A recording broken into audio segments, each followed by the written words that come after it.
Jõulud olid lähenemas ja Elena maja täitus pehme rahuga. Elena ja Agne töötasid iga päev nõustamiskabinetis, Agne kogemusnõustajana ja Elena terapeudina. Säsil tegutses Oskari farmis, tema sammudes oli järjest enam rahu. Agne ja Hanno suhe kulges vaikselt, südamlikult, ilma tormakuse või surveta. Elena keskendus rohkem tööle, kuigi oli paaril korral kohtunud kohvikus Aleksiga. Säsil oli viimasel ajal muutunud mõtlikumaks. Tema sees oli midagi tärkamas, kuigi polnud seda veel endalegi päriselt sõnastanud.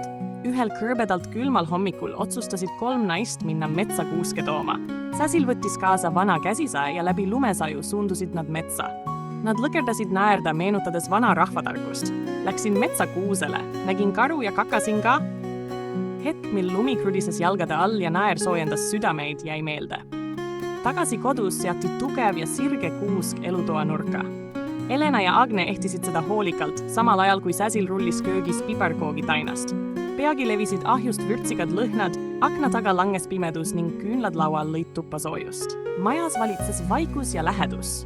Elena avas sel päeval 2 postkaarti. Esimene oli emalt, Marikalt, kirjutatud ilusa käekirjaga, soojade sõnadega. Teine tuli Aleksilt. Seal oli midagi flirtivat, mis tõi ta näole kerge naeratuse ja pani põsed õhetama. Samal ajal helises Agne telefon.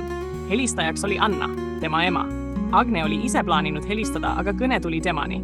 Vestlus kulges rahulikult ja isegi leplikult. Anna tundus olevat aktsepteerinud, et Anton oli pärandanud oma vara Agnele. Esmakordselt aastate jooksul tundus, et nad said rääkida ilma torkimata. Säsil helistas oma emale Margitile. Kõne oli alguses terav.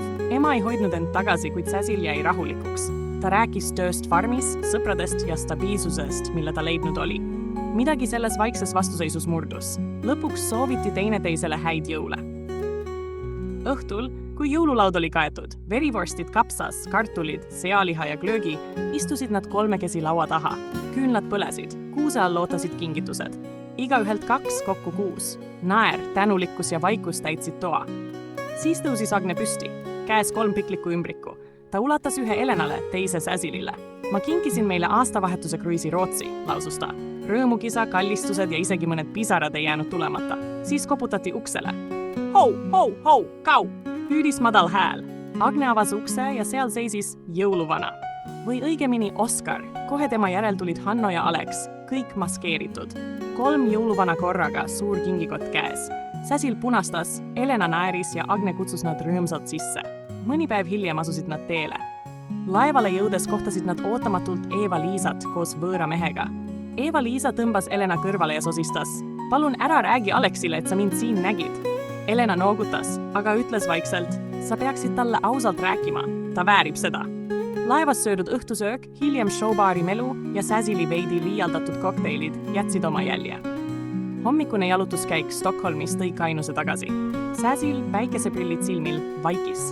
Oli tunda, et temas liigub midagi sügavat. Aastavahetuse õhtu laeval oli pidulik. Ilutulestik mere kohal oli maagiline.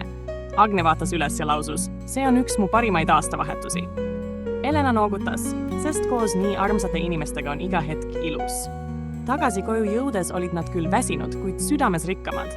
Elena köögis, sooja tee ja küpsistega istuti vaikselt, nad rääkisid, naersid, vaikisid. Mõnikord on just need vaiksed hetked pärast suuri elamusi need, mis panevad südamesse kõige rohkem soojust. Sest kodu ei ole koht, see on tunne ja koos nendega oli tunne alati turvaline. Alati kodune.